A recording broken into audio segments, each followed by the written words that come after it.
memang ada hadis yang menjelaskan, hadis yang sahih memang ya, menjelaskan ya anta wa maluka li abika. Engkau dan engkau ya dan hartamu adalah milik ayahmu. Iya. Jadi kalau kita lihat hadis ini, maka ya bolehlah bagi seorang Sah-sah ayah saja. untuk mengambil, tapi tidak mutlak. Ya, ada syaratnya. Ya, seorang ayah tersebut dia boleh memakai harta anaknya dengan syarat. Hmm. Disebutkan oleh Syekh Muhammad bin Shalih Al-Utsaimin setidaknya ada 3 atau 4 syarat. Baik.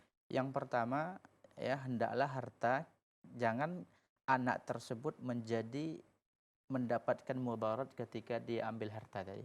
Hmm. Umpamanya contoh ya, Ya. dalam dia anaknya kedinginan, kemudian anaknya ada selimut, kemudian dia ambil. Tentunya dia anak ini akan celaka dan akan mendapatkan suatu kemudaratan, Ya. bisa dia sakit, bisa jadi mati. Maka ini nggak boleh. Baik. Ya. Kemudian ya hendaklah anak tersebut ya tidak, artinya dia anak tersebut tidak, ayah tersebut tidak mengambil harta yang dibutuhkan oleh anaknya. Hmm. Contohnya ya, anaknya itu punya mobil Ya. dan dia butuhkan, dan itu untuk pergi dia untuk mencari mereka, kemudian tidak boleh diambil oleh ayahnya mobil tersebut karena itu sesuatu yang dibutuhkan oleh anaknya. Maka dilihat ya, kalau seandainya kehidupan atau belanja dari anak tadi diambil dari uang tadi, maka tidak boleh diambil karena itu sesuatu yang sangat dia butuhkan untuk penopang hidupnya.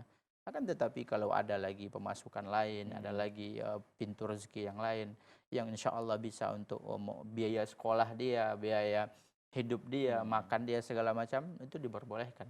Nah, kemudian syarat yang berikutnya adalah hendaklah ya orang tuanya tadi betul-betul butuh, ayahnya tadi betul-betul membutuhkan, ya mengambil harta anaknya tadi karena memang kebutuhan yang sangat mendesak. Kalau tidak mendesak ya itu jangan diambil. Jadi ya wallahu alam, sebagaimana yang telah kita sebutkan tadi dengan aturan-aturan yang telah kita jelaskan tadi, wallahu alam.